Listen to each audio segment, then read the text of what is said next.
요한복음을 주일마다 이렇게 말씀을 나누는데요. 오늘은 15장을 묵상하고 함께 상고하려고 합니다. 여러분, 예수님은 비유의 천재이십니다. 비유의 천재. 예수님은 어떤 시인보다, 어떤 소설가, 어떤 문학가보다도요, 아주 적절한 비유들을 통해서 하나님의 메시지를 선포하고 전하십니다. 오늘 말씀을 딱 봐도요, 이 말씀을 들었던 제자들은 이게 무슨 말씀인지를 정확히 그 의미를 알 수가 있을 정도였어요. 오늘 예수님이 드시는 비유는 뭐냐면 포도나무의 비유예요. 포도나무의 비유. 그런데 어떤 비유를 하시느냐? 예수님이 이렇게 말씀하세요. 나는 참 포도나무요. 내 아버지는 농부시다. 하나님 아버지가 농부이시고 예수님은 참 포도나무다. 그리고 또 한 사람들이 나오는데 제자들을 뭐라고 부르시냐면 비유로, 여러분 오늘 말씀의 6절에 가면은 너희는 가지다 라고 말씀하고 있어요. 여러분, 예수님이 참 포도나무고 하나님이 농부이시고 우리들은 참 포도나무인 예수님에게 붙어 달려있는 가지라고 딱 말씀을 하세요. 여러분, 성경의 비유는 읽을 때 잘 해석을 해야 됩니다. 비유는 율법이나 역사서나 또 복음서, 계시록 이런 예언의 말씀이 아니라 이 문체 자체가 비유기 때문에 하나하나 단어나 그 토시 하나하나 이렇게 자세하게 볼 것이 아니라 이 비유를 통해서 주시고자 원하는 핵심 메시지가 있어요. 왜 이 비유를 주셨을까? 비유를 통해서 도대체 하고자 하시는 말씀이 뭔가? 이거를 딱 찾아야 되거든요. 여러분, 왜 예수님이 이 비유를 제자들에게 또 우리에게 주셨냐면 그게 2절에 딱 나와요. 이 비유를 주신 이유가 2절에 뭐라고 기록되어 있느냐? 무릇 내게 붙어 있어 열매를 맺지 아니하는 가지는 아버지께서 그것을 제거해 버리시고 무릇 열매를 맺는 가지는 더 열매를 맺게 하려 하여 그것을 깨끗하게 하시느니라.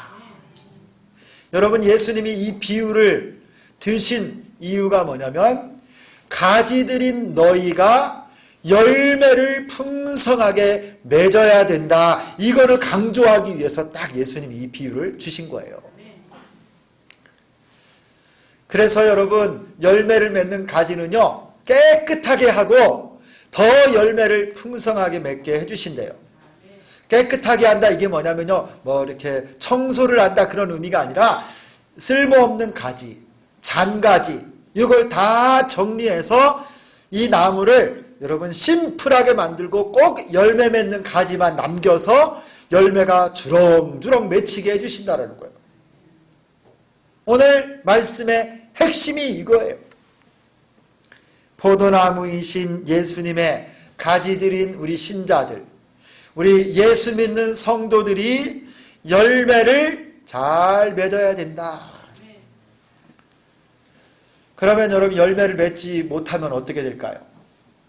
그냥 열매 맺지 못하면 안 맺는 그 상태로 그냥 있는 건가요? 아닙니다, 여러분.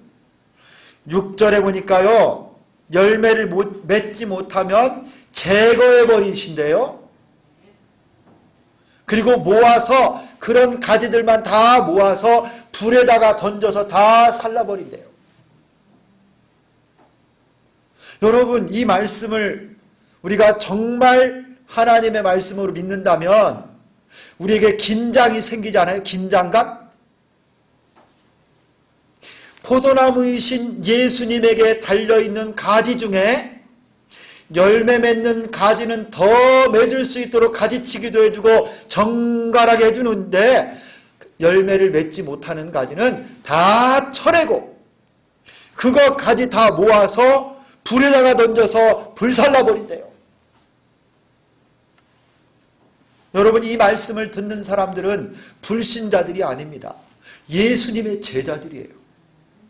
예수님을 3년 동안 따라다니고 예수님이 기적을 행한 것, 오병이어의 여러분 그 떡과 물고기를 먹었고, 갈릴리 바다 위에서 풍랑치는 바다에서 예수님이 잠잠하라 했을 때 그 놀라운 기적을 다 체험하고, 군대 귀신 짚었던 그 사람에게 예수님이 나가라고 했을 때 저 돼지떼에게 들어가서요, 수많은 돼지떼들이 몰사하고 이 사람이 온전하게 된 것을 눈으로 보고 듣고 경험했던 제자들이 지금 이 말씀을 듣고 있는 거예요. 그런데 우리 주님이 뭐라고 하냐면, 열매를 맺지 못하는 가지는 다 제거되고 불살라진다.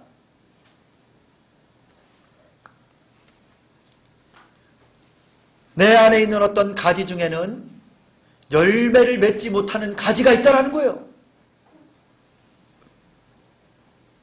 어떤 가지는 썩은 가지가 있고 죽은 가지가 있고 열매 맺지 못하는 가지가 있어서 버려지게 된다는 거예요. 여러분, 이 말씀을 사도들이 지금 듣고 있어요. 제자들이. 여러분, 그렇다면 우리는 얼마나 더 깨어 있어야 되겠어요? 겉으로 보기에는 다 가지 같습니다. 겉으로 보기에는 다 신자처럼 제자와 같으나 아닌 사람들이 있다라는 것이죠. 12 사도들 속에 있었지만 그 속에는 가짜가 있었어요. 가룟 유다 같은 사람. 진짜 가지인지 가짜 가지인지, 진짜 성도인지 가짜 성도인지, 여러분, 이것을 우리들의 눈으로는 구별할 수가 없는데 뭐를 통해서 알 수 있느냐? 오늘 말씀을 보니까 열매를 통해서 한다는 거예요. 열매를 맺으면 예수님에게 온전히 붙어있는 가지고, 열매가 없으면 잘라져서 제거되고 불살라질까지라는 거예요. 열매로 그 나무를 알 수 있어요. 그렇다면 여러분, 우리 신앙생활 다시 한번 점검해 봐야 되는 건 아니겠어요?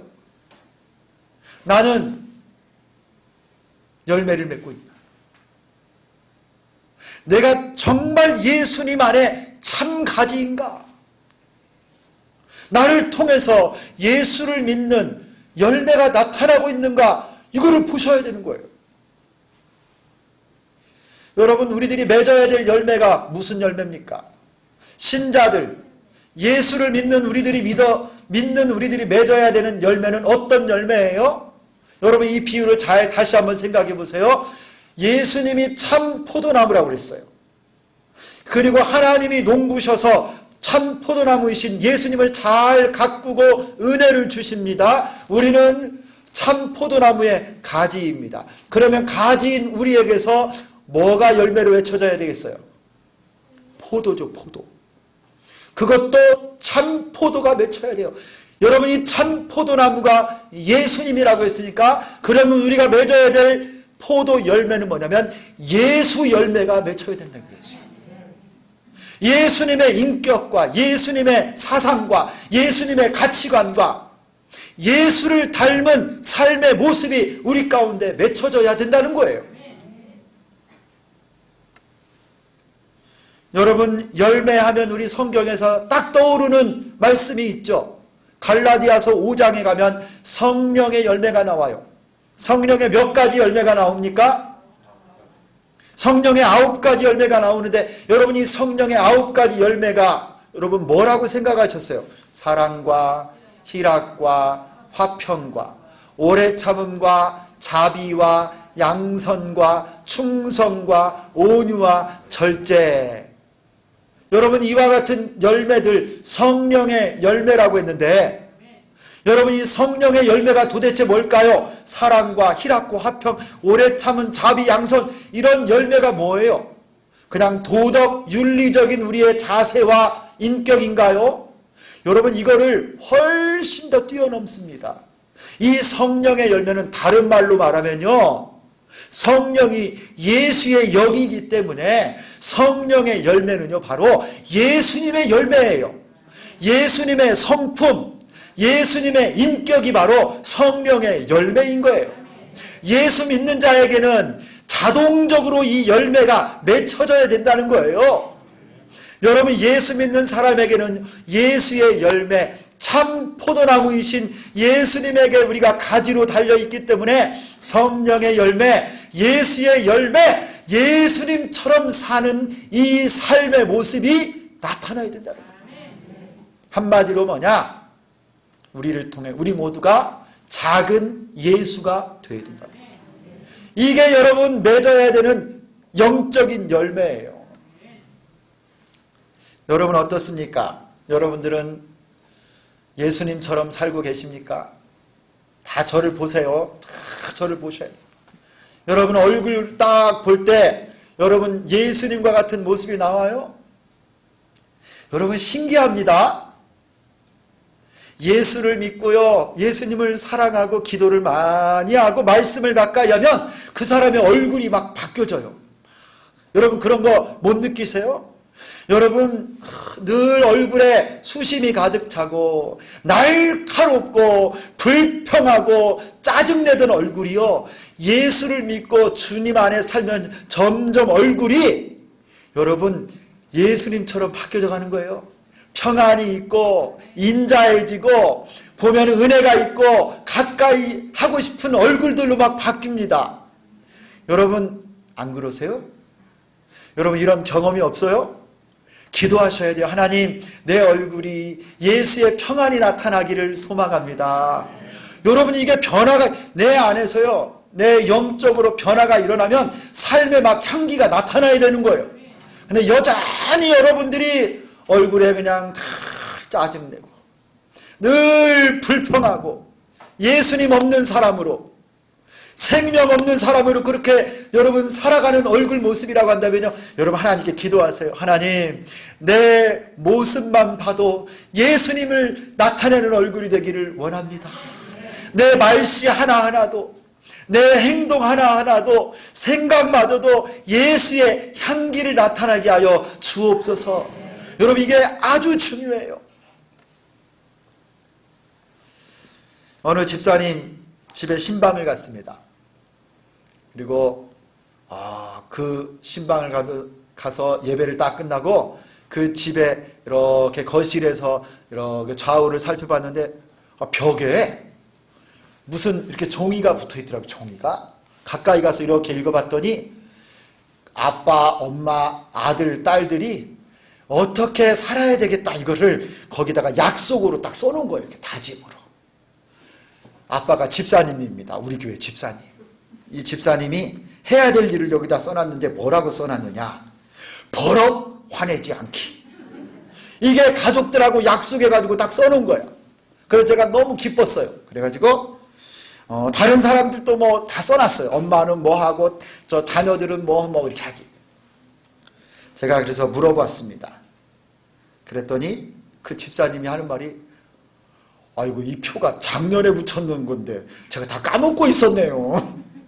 붙여놓은 것도 잊어버리고 살았네요. 그러는 거예요. 야, 여러분 제가 보기에는요, 그 집사님 많이 변했어요. 가족들이 볼 때는 뭐 또 잘 모르겠지만 제가 볼 때는요 많이 변화되셨어요. 그래도 여러분 이 가정을 딱 보니까 예수 믿는 성도의 가정으로 어쨌든 변화되기를 사모하는 모습이 있어서 제가 참 흐뭇하고 기뻤습니다. 성도 여러분, 우리가 예수님을 믿고 쉽지 않겠지만 이전에 죄악된 모습, 세상에 살 때하고 여러분 내가 뭔가 바뀌어지는 그 예수 믿는 열매가 내 삶 속에서 맺어져야 될 것 아니겠어요? 여러분 유사 그리스도인 들어보셨어요? 우리하고 모습은 똑같아요. 똑같이 성경 보고 똑같이 기도하고 찬송하고 예배드리고 여러분 신앙생활하며 교회도 잘 다니는데 진짜 그리스도인이 아닌 거예요. 유사 그리스도인. 가지인 척 붙어있기만 하지만 예수님처럼 살지 않는 가짜 그리스도인들이 있다라는 거예요. 성도 여러분, 우리 오늘 말씀에 도전받고 예수님처럼 살 수 있기를 소망합니다. 내가 예수님처럼 살지 못하는 것을 안타까워하고 회개하고 성령의 인도함을 받는 우리가 되기를 축원합니다. 그렇다면 여러분, 우리가 도대체 어떻게 해야 우리들이 예수님처럼 살고 나의 삶 속에 예수님의 열매를 맺을 수 있을까요? 그 방법은 뭘까요?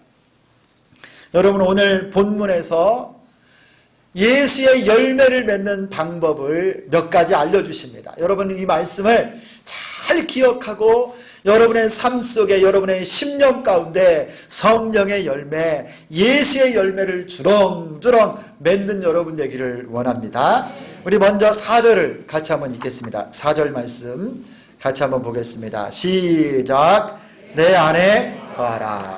나도 너희 안에 거하리. 가지가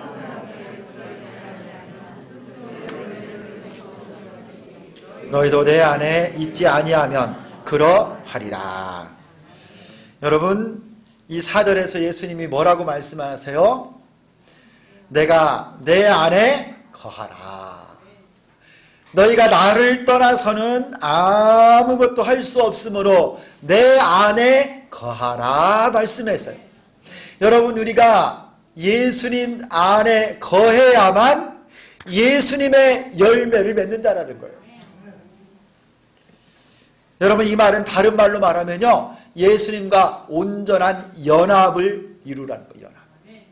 예수님과 생명의 연합, 생명이, 예수의 생명이 내 생명이 되고 내가 예수님 안에 거하고 주님이 내 안에 거하는 이 연합, 생명의 연합이 딱 있을 때 나를 통해서 예수님의 열매가 주렁주렁 맺힌다는 거예요. 여러분, 이것이 다른 말로 말하면 이겁니다. 구원받았다, 이 의미예요. 구원받았다, 이 말은요, 죄인인 내가 하나님과 우리 예수님과 전혀 상관없이 살던 내가 예수 그리스도를 내가 마음으로 믿고 영접하여 나의 구주와 주님으로 영접하면 그 예수님이 내 안에 들어오셔서 생명을 내게 주시고 죽은 내 영혼이 살아나서 우리 주님과 생명의 연합이 딱 일어나는 것, 이게 바로 구원이라는 거예요. 구원. 여러분, 구원이 예수 믿고 천당 가는 것, 이것만 구원이 아니라 예수님을 나의 구주와 생명의 주님으로 믿고 영접함으로 예수님의 생명이 내 생명 되는 거예요. 할렐루야. 내가 예수님의 것이 되고 예수님이 나의 생명의 주인으로 내 안에 오시는 것, 이게 구원입니다. 생명의 연합. 열매는 여러분, 우리가 예수님과 이렇게 딱 연합되기만 하면, 우리가 예수님 안에 거하기만 하면 자동적으로 맺혀지는 거예요. 여러분, 구원받지 못한 사람들, 예수를 나의 주님으로 믿지 않는 사람은 아무리 노력을 해도 여러분 열매 맺을 수가 없어요. 예수의 이름 아니면 우리가 구원받을 수 없는 것처럼, 여러분, 이 세상 사람은 어떤 노력을 해도 예수의 열매, 성령의 열매를 맺을 수가 없습니다. 여러분, 그 찬양 아시죠? 돈으로도 못 가요 하나님 나라. 여러분, 명예로도 못 가고 지식으로도 못 가고 힘 있어도 못 가고요. 오직 믿음으로만 가는 나라가 하나님 나라고요. 예수를 나의 구주와 주님으로 믿을 때만이 예수의 열매, 생명의 열매를 맺을 수 있다는 거예요. 성도 여러분, 예수님 안에 거하는 여러분 되기를 소망합니다. 다른 말로 말하면 여러분, 구원받은 하나님의 백성 되기를 축원합니다. 여러분, 예수님을 여러분의 구주와 주님으로 믿고 계십니까? 여러분, 이 사실을 분명하게 하셔야 돼요. 예수님이 여러분의 구주이십니까? 예수님이 여러분의 생명의 주인 맞습니까? 여러분, 이것만 분명하다면요, 이 말씀을 여러분 잘 이해하실 거예요. 구원은 믿음으로 받는 거예요. 믿음으로. 예수님이 요한복음 1장 12절에 보면 영접하는 자, 곧 그 이름을 믿는 자들에게는 하나님의 자녀가 되는 권세를 주셨으니 이는 혈통으로나 육정으로나 사람의 뜻으로 나지 아니하고 오직 하나님께로부터 난 자들이니라 그랬어요.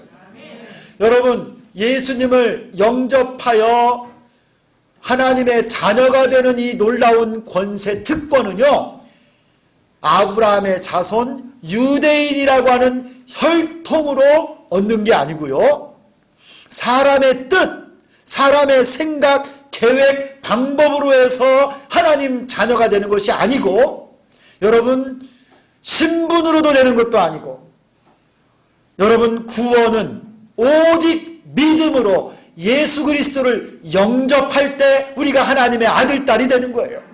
할렐루야. 믿음으로 구원받는 거예요. 그때 믿음으로 구원받아 하나님 자녀가 되고 예수님 안에 거하면 예수님의 생명의 열매가 나를 통해서 자연스럽게 맺어지는 거예요. 내가 예수님처럼 살고 성령에 맺으려면 이 구원의 믿음이 내게 있어야 됩니다. 그래야 예수님의 생명이 가지인 나에게 뿌리로부터 올라와서 예수의 생명이 가지인 나를 통해서 흘러가고요, 그 생명의 진액이 우리 가지 끝에서 열매로 딱 맺어지는 거예요. 할렐루야. 여러분, 믿음이에요, 믿음. 여러분, 예수님을 영접하십시오. 여러분이 진짜 가지인지 가짜 가지인지 판별하는 것, 믿음이 있느냐 없느냐예요. 여러분, 예수 그리스도를 여러분의 구주와 주님으로 영접하는 축복이 있기를 소망합니다. 예수님은 내 죄를 대신하여 십자가에 못 박혀 죽으셨고 그분이 나의 구주이시며 생명의 주인이십니다. 예수님이 모든 저주와 모든 사망 권세를 깨트리시고 십자가의 보혈을 흘려 우리의 모든 죄를 다 씻어 주셨습니다. 그러므로 여러분, 예수님을 사망의 권세 안에 가둬두실 수가 없었어요. 3일 만에 부활하여 승천하시고 지금도 믿는 자들을 다스리고 계심을 믿습니다. 여러분이 예수님이요 나의 구주이시면, 내 안에 거하고 내가 예수님과 함께 있으면 예수님의 생명이 내 속에서 막 움직이기 시작하는 거예요. 예수의 생명이 내 안에 열매로 막 맺혀지는데요, 여러분, 생명과 구원, 은혜와 기쁨, 영생, 여러분, 성령의 열매가 맺혀지는 거예요. 할렐루야. 저주는 떠나가고 질병은 치료되고 가난도 떠나가고 저 어둠의 세력도 떠나가는 줄 믿습니다. 예수의 생명이 내 안에 있으니까 어둠의 세력은 떠나가는 거예요. 할렐루야. 여러분이 예수님을 여러분의 구주로 영접하고 예수님 안에 온전히 거하시기를 축원합니다. 그때 여러분, 예수님의 열매가 주렁주렁 맺혀지는 거예요. 할렐루야. 두 번째 열매 맺는 방법이 9절에 나와요. 9절. 여러분, 9절 말씀 같이 보겠습니다. 9절 시작. 아버지께서 나를 사랑하신 것 같이 나도 너희를 사랑하였으니 나의 사랑 안에 거하라. 여러분, 두 번째 열매 맺는 방법이 뭘까요? 주님의 사랑 안에 거하는 거예요. 예수님의 사랑 안에 거할 때 주님이 주시는 놀라운 이 영생의 열매, 성령의 열매, 예수님처럼 사는 이 열매가 내 속에서 맺혀져요. 여러분, 하나님은 사랑이십니다. 예수님이 곧 하나님이시고 그 하나님과 예수님이 우리를 얼마나 사랑하시는지, 여러분, 우리 주님이 말씀해요. 내 사랑 안에 거하여라. 예수님 사랑 안에 푹 잠기고 그 사랑 안에서 살라는 거예요. 하나님은 우리를 위해 우리를 얼마나 사랑하셨는지 천지 만물을 창조하시고 여러분, 이 땅에서 생육하고 번성하고 충만하도록 은혜를 베풀어 주셨습니다. 그리고 햇빛과 공기를 주시고 여러분, 우리를 이 나라에 살게 해 주셨습니다. 다 하나님의 사랑이에요. 하나님의 사랑. 그리고 자격 없는 우리를 위해서 독생자 아들 예수님을 내어주셔서 십자가에 못 박혀 죽게 하시고 나같이 자격 없는 자를 구원해 주셨어요. 하나님의 사랑입니다. 여러분, 하나님 눈에 여러분 한 사람 한 사람은요 얼마나 존귀한 존재인지 몰라요. 우리 하나님의 눈에 넣어도 여러분 아프지 않아요. 여러분 너무나 복된 분이에요. 여러분 우리 모두는 사랑받기 위해서 태어난 사람들입니다. 이 땅에 무의미하게 온 사람은 한 사람도 없습니다. 하나님은 우리 한 사람 한 사람을 여러분 존재 그 자체로 사랑하시고 소중히 여기십니다. 어떤 조건을 갖추어서가 아니라 있는 모습 그대로를 우리 하나님이 사랑하시는 거예요. 왜 그런 줄 아세요? 하나님이 여러분을 하나님의 형상과 모양대로 하나님이 친히 창조하셨기 때문에 하나님이 우리 아버지세요. 아버지가 자녀를 볼 때 사랑하는 것처럼 여러분이 있는 모습 그대로 사랑한다는 거예요. 여러분 한번 고백합시다. 나는 소중한 존재입니다. 여러분 한번 여기 마음속 깊은 곳으로부터 나오는 고백으로 한번 고백하는 거예요. 나는 소중한 존재입니다. 하나님이 나를 사랑하십니다. 여러분 믿으십니까? 자, 옆 사람에게도 한번 하겠습니다. 자, 우리 한 명씩 이렇게 짝을 지어보세요. 한번 고백하겠습니다. 당신은 소중합니다. 예. 정말 여러분 소중하게 정말 여기면서 또 한 번 하겠습니다. 하나님이 사랑하십니다. 여러분 하나님이 얼마나 사랑하시는지요? 스바냐 3장 17절에는 이렇게 말씀하고 계세요. 너의 하나님 여호와가 너의 가운데 계시니 그는 구원을 베푸실 전능자이시라. 그가 너로 말미암아 기쁨을 이기지 못하시며 너를 잠잠히 사랑하시며 너로 말미암아 즐거이 부르며 기뻐하시리라. 할렐루야. 여러분을 너무 사랑하셔서요 우리 주님이 즐거워 그 기쁨을 이기지 못하신대요. 심지어 넘어지고 죄를 짓고 실패해도 사랑해 주세요. 하나님은 우리를 잊어버린 적이 없어요. 여러분이 우리 주님을 떠나셨을 때도 여전히 여러분을 기다리시고 사랑하셨어요. 여러분 탕자 아시지요? 이 버리장머리 없는 놈이 아버지가 돌아가지도 않았는데 유산을 정리해달라고 그래서요 그거를 받고 저 멀리 객지로 가서 허랑방탕하게 다 써버리고 이제 돈이 없어서 이방 사람들 돼지 키우는 집에 가서 여러분 유대인들은요 돼지고기를 먹지도 않아요. 저 이방 사람 돼지 키우는 집에 가서 그 유대인이 돼지를 치어가며 그 수모를 겪어갔어요. 아버지를 떠나서. 그러나 아버지는요 그 둘째 아들이 돌아오기를 언제나 그 아들을 한 번도 잊어본 적이 없어요. 그래서 그 아들이 돌아올 때까지 문 밖에서 기다리고 날마다 기다리다가 그가 거지 같은 모습으로 돌아올 때 버선발로 나가서 그 아들을 껴안고 사랑해 주셨어요. 여러분 우리 하나님은 우리를 한 번도 잊어본 적이 없어요. 여러분이 실수하고 넘어지고 주님을 떠나고 죄 가운데 살아도 여전히 여러분을 사랑해 주셨습니다. 사랑하는 성도 여러분, 하나님 사랑 안에 거하시기를 바랍니다. 그 사랑을 누리시기를 바랍니다. 내가 고난 속에 있어도 연단 속에 있어도 하나님은 여전히 여러분을 지금 품고 계시고 사랑하고 계십니다. 여러분 사역도 마찬가지예요. 개인의 삶뿐만 아니라 사역, 목회, 여러분 또 교회에서 봉사하는 것, 교회 부흥한 이 모든 것도요 중요한 것은 하나님의 사랑 안에 얼만큼 거하느냐예요. 어느 목사님이 선배 목사님을 찾아갔습니다. 어떻게 해야 교회가 부흥하겠습니까? 경험 많은 목사님께 여쭈었더니 이분이 후배 목사에게 이렇게 알려줬어요. 기도를 많이 하고 하나님과 깊은 교제를 누리는 것, 하나님의 사랑 가운데 거하는 것이 교회 부흥과 사역의 비결이다. 이 목사님, 후배 목사님이요 그날부터 매일 정한 시간에 하나님과 깊은 기도를 시작했습니다. 하나님과 만나서 깊은 교제를 나누고 기도 가운데, 찬양 가운데, 우리 주님과 깊은 사랑 가운데 여러분 거했어요. 그렇게 몇 달이 지났는데 교회를 돌아보니까 하나님께서요, 매 주마다 날마다 소중한 사람들을 많이 보내주시는 거예요. 그 목사님이 감당할 수 없을 만큼 교회에 성도들이 가득 차고 교회가 생기가 돌고 부흥하더라는 거예요.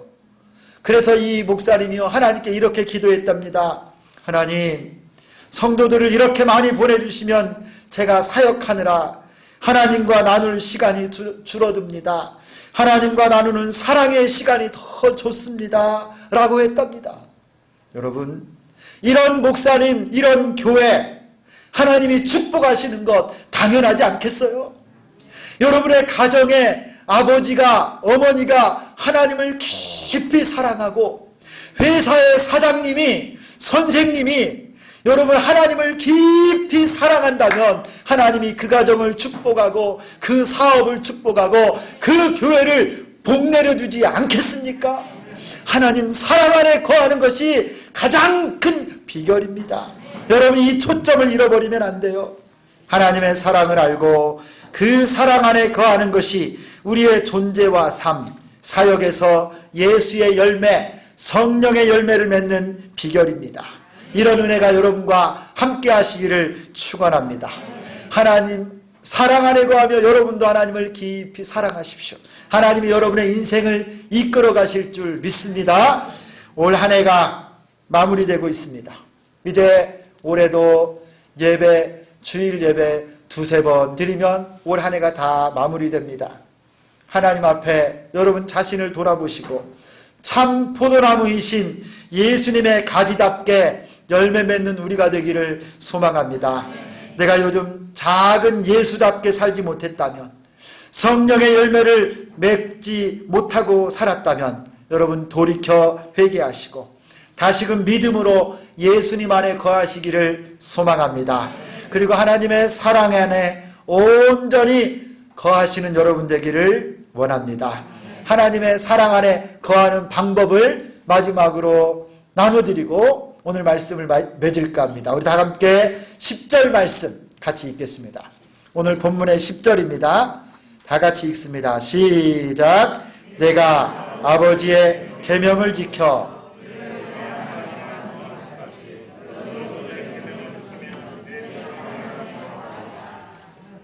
여러분, 하나님의 사랑 안에 거하는 방법은요, 하나님의 계명을 지키는 것입니다. 말씀을 지키는 거예요. 매일 성경을 읽고 하나님의 말씀에 순종하면 그것이 하나님 사랑 안에 거하는 놀라운 방법입니다. 기도로 하나님의 사랑을 깊이 경험하고 하나님의 말씀으로 주님 안에 거하는 축복이 있기를 소망합니다. 코로나로 외부 생활이 많이 줄어들었습니다. 사람들과는 거리 두기를 시행하고 있지만 말씀을 더욱 가까이 하시고 기도로 하나님의 사랑 가운데 깊이 거하셔서 여러분 삶 가운데 예수 그리스도의 열매, 성령의 열매가 주렁주렁 맺혀나시기를 주 예수 그리스도의 이름으로 축원합니다. 기도하겠습니다. 하나님 아버지 감사합니다. 우리가 잊고 살았던 것이 있습니다. 하나님, 우리를 주께서 부르시고 구원받은 하나님의 자녀로 삼아주셨지만 내 삶 속에 예수님처럼 살지 못하고 성령의 열매를 맺지 못하고 여전히 죄악과 세상의 열매, 내 자아와 욕심의 열매들만 맺고 살았습니다. 우리를 불쌍히 여겨 주시옵소서. 예수님 안에 온전히 거하기를 원합니다. 예수님과 생명의 연합이 있기를 원하오니 주여 도와주시고 온전히 예수님을 나의 구주와 주님으로 영접하여 살게 하여 주시옵소서. 하나님 말씀을 온전히 순종하여 하나님 사랑 안에 깊이 거하는 우리가 되게 도와 주시옵소서. 하나님께서 올해가 다가기 전에 하나님 코로나 때문에 어수선하고 어려운 때이지만 더 말씀과 기도로 하나님께 가까이 가고 주님 사랑 안에 거하여 풍성한 열매를 맺는 우리 모두 되게 하여 주옵소서. 예수 그리스도의 이름으로 기도드리옵나이다. 아멘.